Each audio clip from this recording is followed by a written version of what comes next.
Sebuah truk kontainer melaju ugal-ugalan di Jalan Kiai Haji Hashim Asy'ari, kawasan Cipondoh, Tangerang, Banten pada Kamis.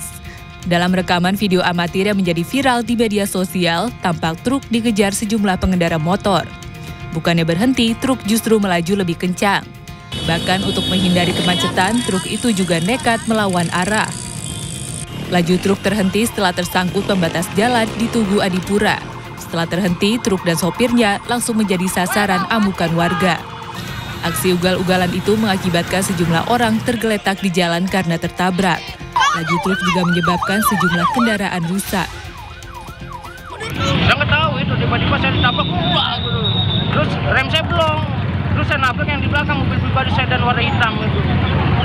Bapak mobil apa Pak yang rusak Pak? Ya angkot B02.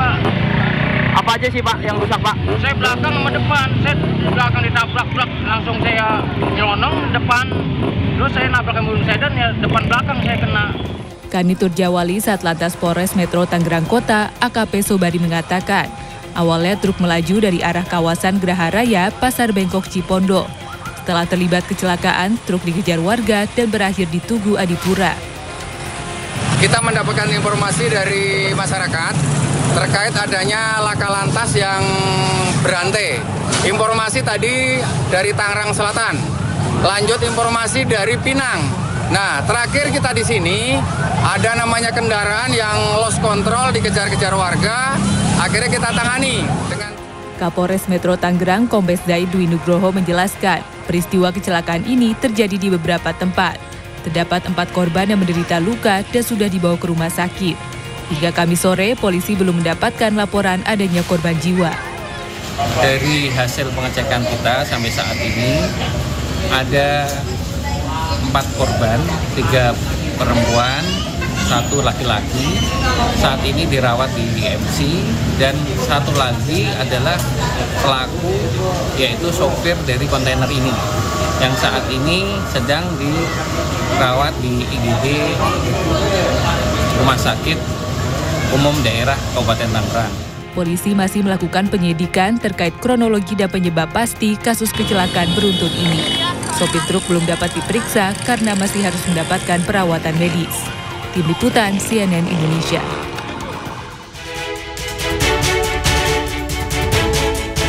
Selamat pagi pemirsa dan juga selamat pagi Dea. Selamat pagi Alfian. Semoga kabarnya baik-baik aja baik. Ya. Oke, baik. Seperti kita ketahui memang belakangan sebagian wilayah Indonesia ini cuacanya sedikit panas gitu ya. Tapi tidak heran juga kalau di beberapa daerah juga sudah mulai dilanda cuaca buruk.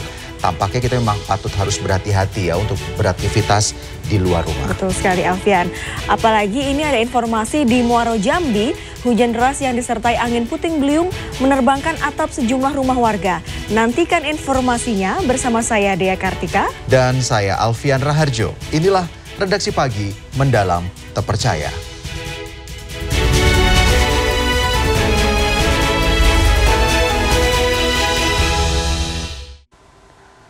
Angin kencang yang disertai dengan hujan deras menerjang kota Madiun, Jawa Timur. Pohon berusia ratusan tahun roboh menimpa 3 rumah warga dan 2 penghuninya terluka. Sementara itu usai diguyur hujan deras selama 3 jam, 2 ruang sekolah Madrasah Ibtidaiyah di Banjarnegara, Jawa Tengah rusak parah akibat tertimpa longsor tebing setinggi 3 meter.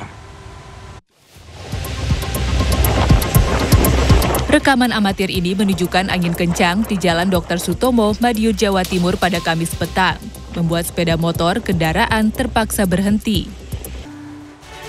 Dan pemirsa tetaplah bersama kami karena usai jeda berikut beragam informasi khusus akan kami sajikan untuk Anda di wilayah Jawa Barat dan Jawa Timur. Dan bagi Anda di wilayah lainnya, simak informasi kericuhan terjadi di depan hotel lokasi debat Bupati Musi Rawas Utara, Sumatera Selatan. Informasinya akan kami sajikan sesaat lagi dan Redaksi Pagi segera kembali.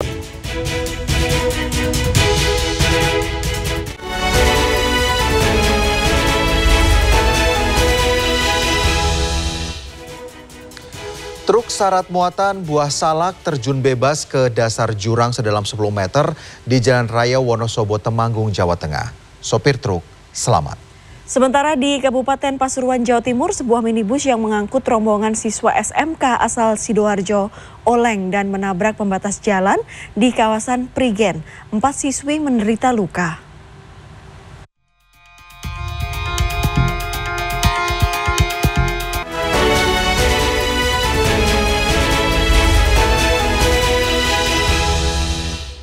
Sedikitnya 8 orang tewas dan beberapa lainnya terluka setelah serangan Israel menghantam pasar di Beit Lahia di Gaza Utara. Sementara itu, sekitar 95 orang tewas dalam banjir bandang paling mematikan yang melanda wilayah timur Valencia, Spanyol.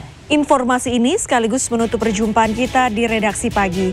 Jangan lupa besok Sabtu dan Minggu, Redaksi Pagi akhir pekan hadir pukul 6 pagi waktu Indonesia Barat. Terima kasih atas kebersamaan Anda dan sampai jumpa. Sejumlah jenazah dan korban luka tergeletak di jalanan setelah serangan Israel menghantam pasar di Beit Lahia, Gaza pada Rabu. Korban langsung dilarikan ke pusat kesehatan di Beit Lahia dan Rumah Sakit Kamal Atwan di Jabalia dengan menggunakan kereta keledai. Menurut Kementerian Kesehatan Palestina, serangan itu menewaskan 8 orang dan melukai beberapa lainnya. Sebelumnya pada Rabu, serangan Israel di jalur Gaza juga menewaskan sedikitnya 30 orang. Ini menjadi salah satu serangan paling mematikan dalam genosida Israel yang telah berlangsung selama setahun dan menewaskan banyak orang di bagian utara wilayah kantong tersebut. Israel mengatakan wilayah Gaza Utara saat ini menjadi fokus serangan militer Israel untuk mengusir pejuang Hamas yang dikatakan telah berkumpul kembali di daerah tersebut. Sedikitnya 95 orang tewas dalam banjir bandang paling mematikan yang melanda Spanyol di wilayah timur Valencia pada Selasa lalu. Pasca banjir bandang pada Kamis, mobil-mobil terlihat berserakan menumpuk satu sama lain. Sejumlah bangunan juga terlihat hancur. Akses jalan serta komunikasi di wilayah tersebut juga terputus. Petugas penyelamat terus berusaha mengevakuasi warga yang masih terisolasi di bangunan-bangunan akibat bencana ini. Perdana Menteri Spanyol Pedro Sánchez mengatakan pemerintah akan menggunakan semua cara yang diperlukan untuk membantu para korban. Mike Tyson, mantan juara dunia kelas berat yang kini berusia 58 tahun akan kembali naik ring melawan Jake Paul di Arlington pada 15 November 2024. Kedua petinju itu memiliki selisih usia 31 tahun. Pertandingan ini sempat dikritik karena dianggap berbahaya mengingat usia Tyson yang sudah tua. Namun promotor asal Inggris Eddie Hearn dan Mike Tyson menepis jika pertandingan tersebut berbahaya. Pada 1997, lisensi bertinju Tyson sempat dicabut karena ia menggigit telinga lawannya Evander Holyfield saat bertanding.